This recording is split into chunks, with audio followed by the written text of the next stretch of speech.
We are here with Vae, who is our Sandy Hook Promise student coordinator, and we are just going to ask her a couple questions about her experience with the Sandy Hook Promise, as well as start with Hello Week.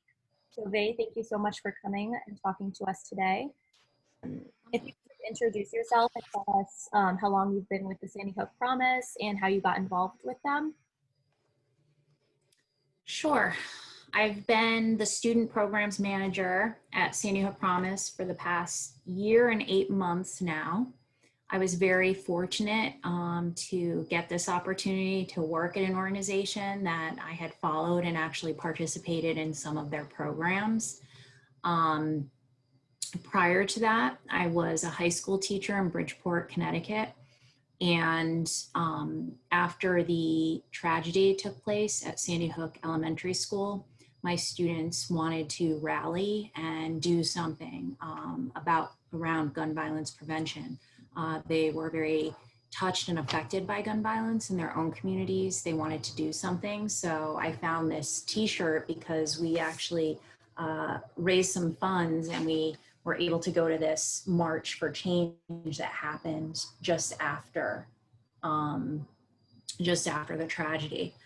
So I did incorporate a lot of social justice, racial justice, and gun violence prevention curricula into my social studies classes. And eventually I started a student leadership program called the Ruler Ambassador Club. And these ruler ambassadors were restorative practitioners, and they were doing a lot of violence prevention work in the school. And all of that just led me to the point where I wanted to get back to my nonprofit organization roots, because I had started in the nonprofit sector at Big Brothers Big Sisters in New York City, and I got my degree, my graduate degree in nonprofit management and public policy. So I was just driven and called to get back to that passion and that nonprofit work. That's so amazing. That's so inspirational. How has working with Sandy Hook kind of affected your life, and the way you kind of interact with anyone you meet, you care about, students that you talk to? I mean, it's because I'm personally so passionate about the issue. When I do talk to friends or students, they want to know more.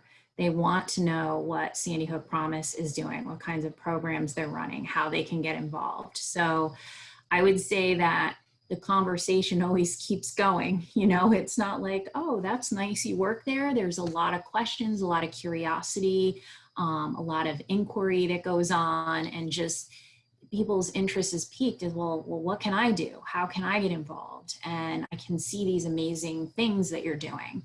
As an example, I don't know if you saw this, but Sandy Hook Promise just won this past weekend an Emmy Award for Outstanding Commercial. And they actually beat, it's called Back to School Essentials, or a public service announcement. And it beat Amazon, Apple, Jeep.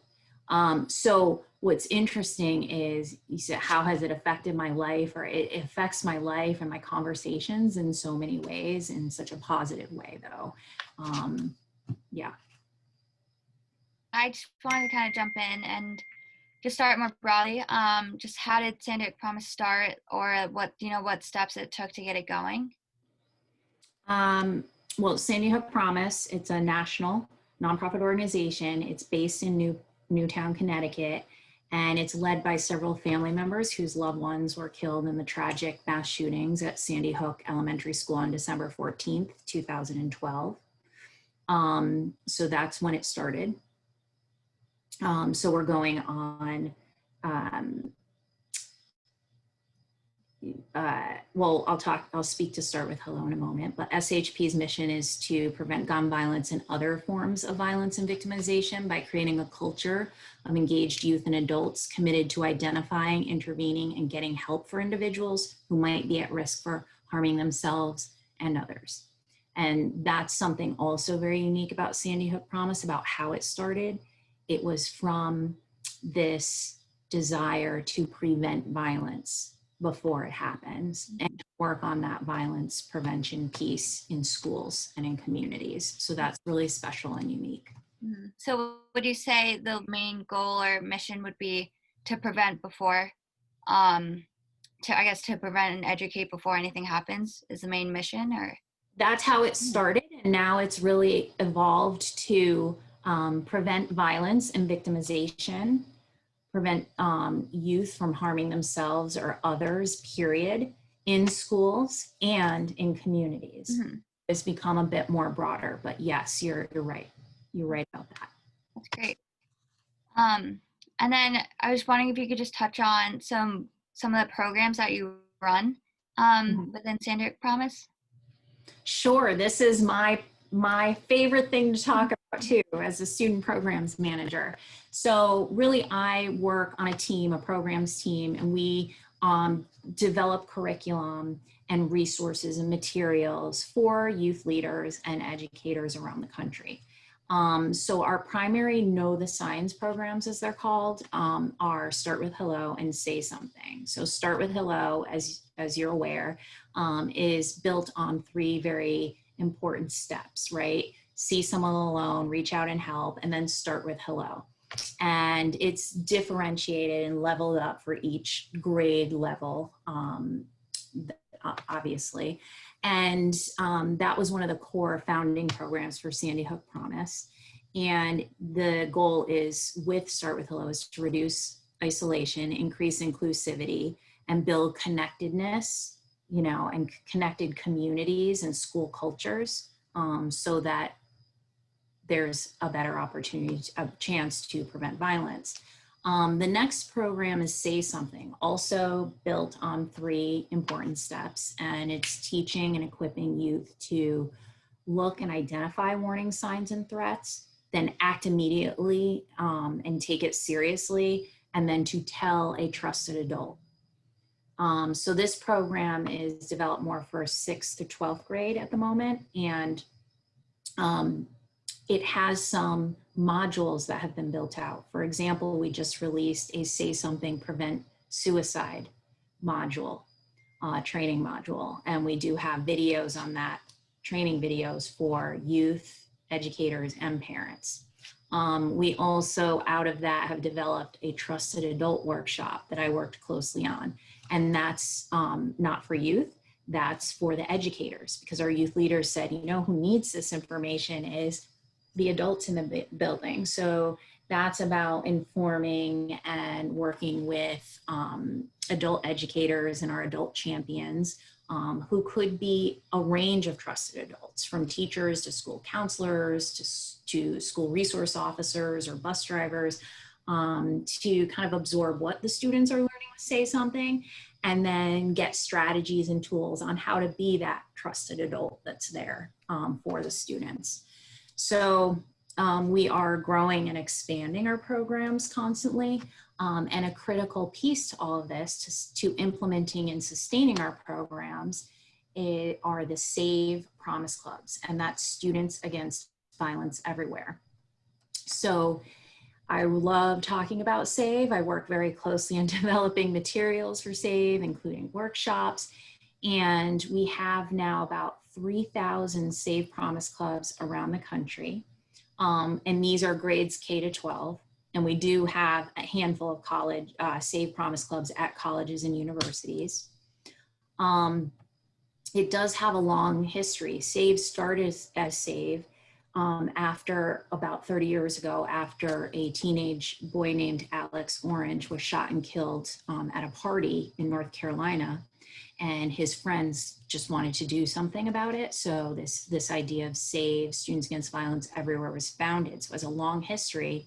And then few years ago, SAVE merged with Sandy Hook Promise. And we have this beautiful partnership called SAVE Promise Clubs. And the SAVE Promise Clubs take the Start with Hello, and you'll see this all on social media this week for our National Call to Action Week. You'll see that the SAVE Student Promise Club leaders, they're taking, they're creating the activities, they're running the activities, they're posting the activities. So it's phenomenal. and I can speak more to Save later, but but it's really, we're in 49 states, I believe. So it's pretty expansive and far reaching. Yeah, a lot of youth out there. Did that answer your question about Yes, the yes. programs that we offer? Those are the core programs for students. Okay, perfect. Thank you so much. You're welcome. Okay, so just moving into just Start with Hello, can you just like briefly explain like what exactly with Hello Week is and like how did it actually begin? Well, I believe I was trying to verify this, but I believe this would be our 6th Start with Hello call to action week. It's 5 or 6, but I'm trying to verify. Again, it was a way to mobilize and build momentum and call attention to social isolation, and that we can prevent that from, happening, from students being isolated and then in turn potentially harming themselves or others by applying and practicing these really 3 simple yet powerful steps. So that was the idea. So for in the beginning, we would have trainers. We still do. We have our wonderful Promise presenters for Sandy Hook Promise who go out into the schools. This year it's going to be virtual live, not in person. And they'll deliver the core Start with Hello presentation and teach the students the steps. And then the idea would be during the call to action week, then the students would start to reinforce the steps, running activities and doing all kinds of kindness and inclusive activities and cross-age teaching activities. And it's just grown and grown and blossomed and expanded. And like last year as an example, we had about 12,000 schools register for Start with Hello Week. And I know you mentioned earlier, like you guys for like Start with Hello and then also Sandy Hook Promise, you guys really focus on getting the message out and also having these workshops for K through 12. But even as, college students and here at Fairfield, what do you hope that us as college students should just take away from your guys' organization and what you guys are actually doing?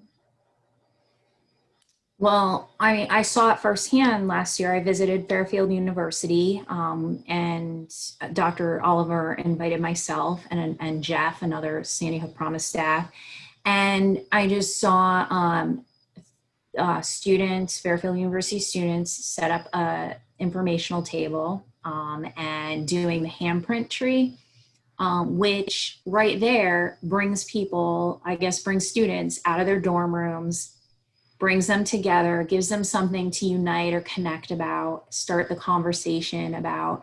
So I see this working personally in colleges and universities like very well, completely student driven and student led. So, I'll say it as a capacity issue, as a nonprofit organization, how do we eventually grow this at that level? But when college students take our program ideas that we turn out for high schools, they do amazing things with them. And even as I mentioned that example of Florida International University, to me, that's a gem right there, right? You have college students going into the community and then teaching younger students, elementary, middle, high school, and becoming like mentors to them by teaching them Start with Hello. So that right there is just a beautiful product of having colleges and universities run Start with Hello program on their campuses and taking it even outside of their campus. So right now with like coronavirus and all like the kind of forced social isolation, what do you think that like college students or your high school students should do in this time? Like what can they do, I guess, to still carry out the Sandy Hook Promise and Start with Hello message?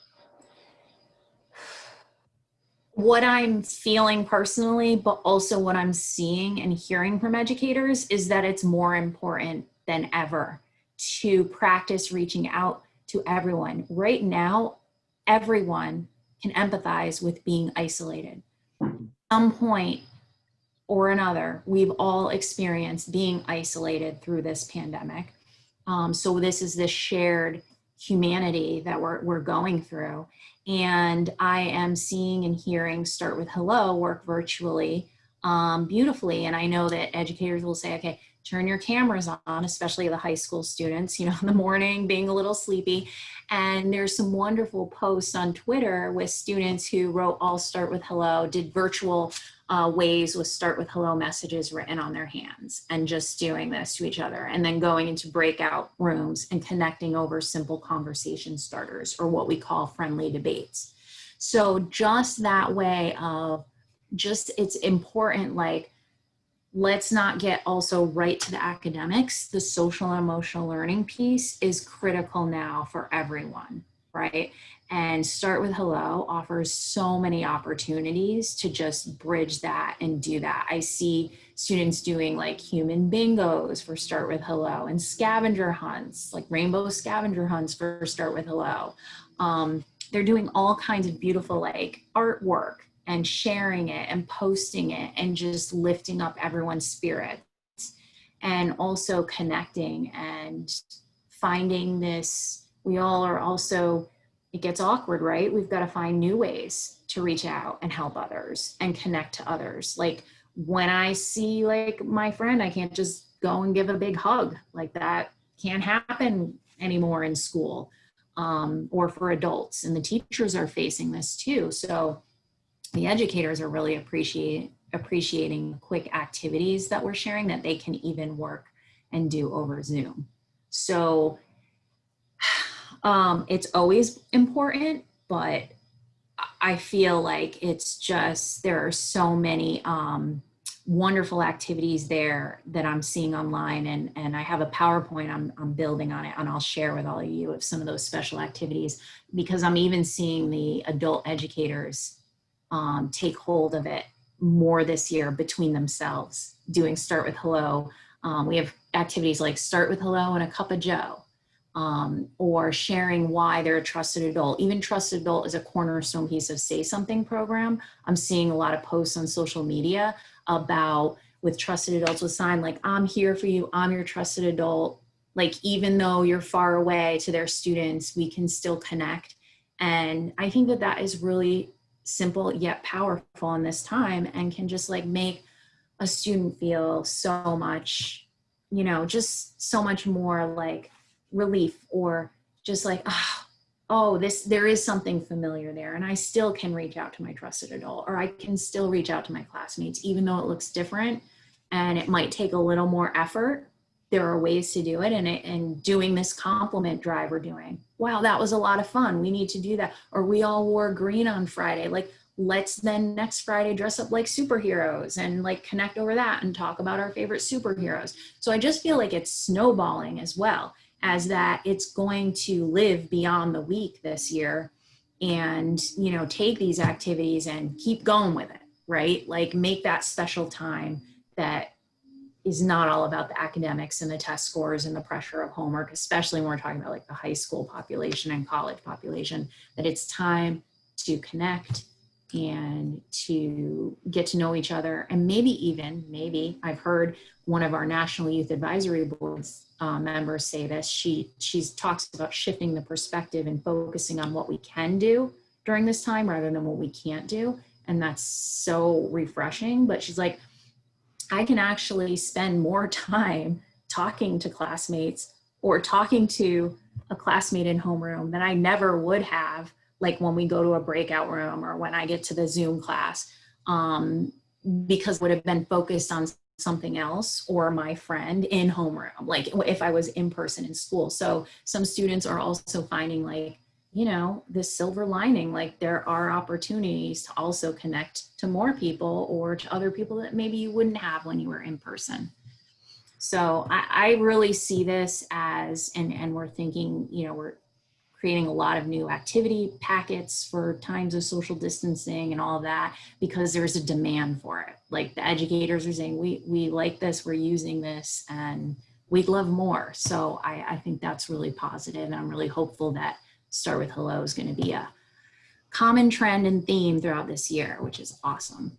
Yeah, I definitely think like in the times that we're living in, it's so important to reach out. And it's really nice that the Sandy Hook Promise is finding that silver lining with, we can have more face-to-face time electronically. And I think that's really great that you guys are looking into like more virtual things that you can do. That's awesome. We're running out of time here, but do you have any other closing statements? Because these are going to be Fairfield students that are watching this interview. So do you have anything to say to them or any advice about Start with Hello or anything? Just, get involved with something that you are passionate about, and it feels good to help and get involved. And I've seen what I've seen at Fairfield University has just been so impressive and amazing and warms my heart. And it's just a beautiful thing that you've embraced this as a, community at the college level. And I've seen what a difference it can make. And that, I hope that you continue to do this. I hope that you also embrace our other, some of our other programs, and perhaps maybe you'll even want to start a Save Promise Club. Yeah, I just want to say that Sandy Hook Promise, there's just so many opportunities and ways to get involved and be a part of violence prevention efforts. So I just want to say that and really appreciate you, Riley, for inviting me and wanting to speak to me. And I have tons of resources. So please reach out to me if you would like any more activity ideas or guides or information on how to run other programs or get involved with other programs. Like, I would love to connect to you and help you if that's something of interest. Yeah, of course. Thank you so much for coming and speaking with us. And for all the Fairfield students who are listening to this recording, the next video on counseling is going to be posted on the same site that you found this. So you can just go to that video as well.